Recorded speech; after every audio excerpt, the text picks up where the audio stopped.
Labor Day because thousands of people were employed by the brickyard and by the poultry industry over Zeeland's 163 years of existence. This particular spot was about the 4th place where the Veneklasens did bricks, and they moved here in the 1840s and ended up here in the 1870s. And they had brickyards all over the state, not necessarily running them, but owning them, and sometimes the sons went to manage them. There's one in Rudyard we found. There's one interesting one in Cloverdale where there's lots of brick buildings in the town yet, most in poor condition. And of course in Hamilton, you can see it on M40. There's a big brick house up on a little hill behind some trees. That's where the brickyard is there. And then of course this one. Now I saw a young man with two bricks. Where are they?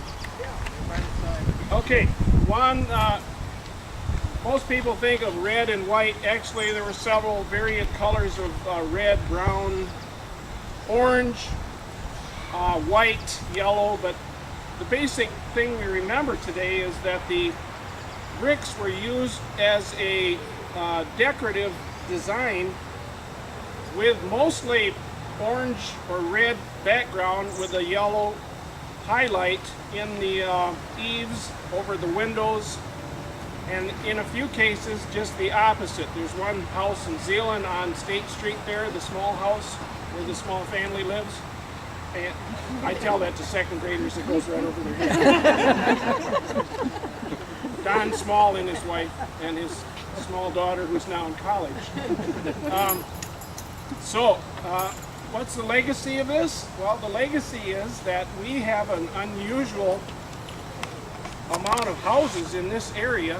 You can go to Holland, downtown, Zeeland, downtown, and most of the retail places there have Veneklasen brick in them. You go to Subs and More, or New Holland Brewery, or the Ritt Guitar Gallery, all those interior walls probably are New Groningen brick. I say probably because there were a couple of other brickyards in Holland too, but not having the longevity of the Veneklasens. The family lived at the top of the house, and for those of you who don't know, Elaine, whose grandfather built the house in 1873, was one of the grandsons of the founder, or sons. I don't know, there's so many generations. Jan had 8 kids, and the guy, his oldest son, had 10 kids, so there was a huge amount of people working in the brickyard, and there were 3 different houses there at the time when I was a kid, and then the house that's there now was redone. Basically almost everything was done except I think a corner of the kitchen in 1909. I should be like President Obama, have a prompter to read here. 1910, so it's just 100 years old. This part where we're standing was actually part of the brickyard. If you go back into the woods and look down the hill, you'll see a big pond, and that's where one of the brick pits was. And she tells me it was 60 to 80 feet deep. Nobody really knows, but they did spend a lot of time ice skating down there and swimming there in the summer. And of course, one of the things the Historic Society is proud of, the New Groningen School, just a half a block down, is made out of the yellow brick with the red trim, which we have spent almost $250,000 on so far restoring, and we still have the inside to do. And we're grateful for the support we got from the community. So back when the brickyard was going strong, that road didn't exist. The road came right through here. And in 1984, I think the city was going to repair it, and when the crane came on the bridge, the whole thing went down in the ground. So interested citizens, including Mr. Bowens, had that footbridge there, so now this is a very pleasant place to be. So when the interest peaked in getting historical marker, we thought this would be a great place to put it. The first going to be at the top of the hill, but then we thought, how are people going to get out of their cars and come down and see it? But here you can have a nice picnic lunch and go over and read it. One side tells about the brick company, the other side tells about the style of the bricks.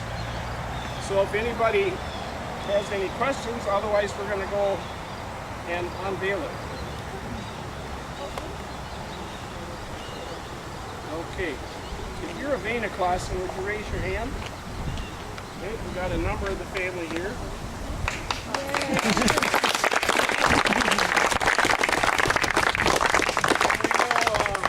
Dick and Jane just moved into the house. That's not a plug for the reader that we all grew up with as kids. See Dick and Jane run.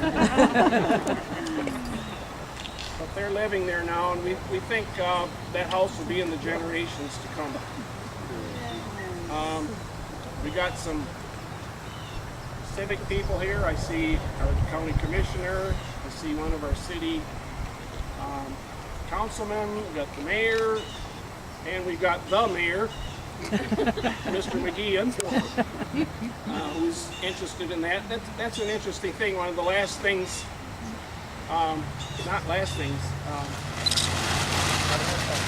There you go.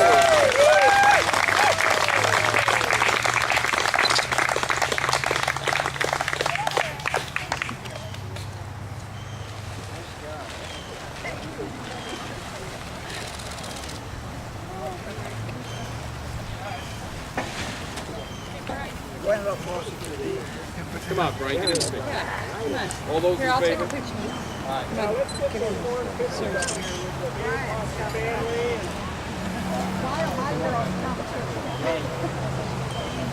Move it. Well, go.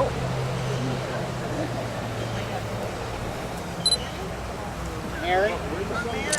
Jane. Barb.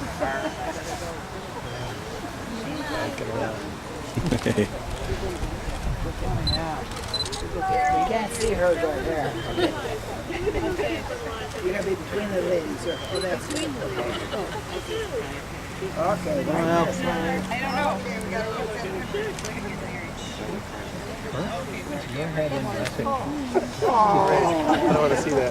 You gonna take the good ones or the one up at the other parks? I gotta go. you gotta Get it. Oh.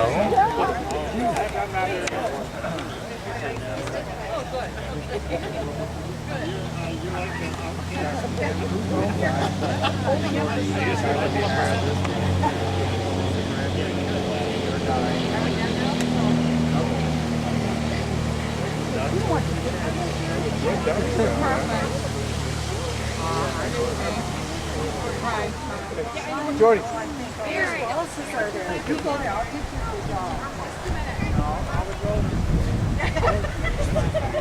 One of the things we had to do was get it on a public site that the city didn't even bat an eye to give it to us. Mr. Mayor. Yeah. It's my pleasure as president of the Zeeland Historical Society to present this plaque to the city of Zeeland in memory of the workforce that made the Veneklasen Brick. Thank you for giving us.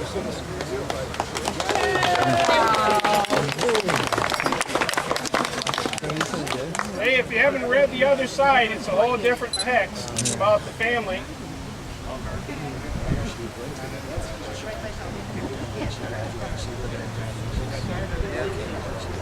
That's a long dream. It was probably changed at Ellis Island.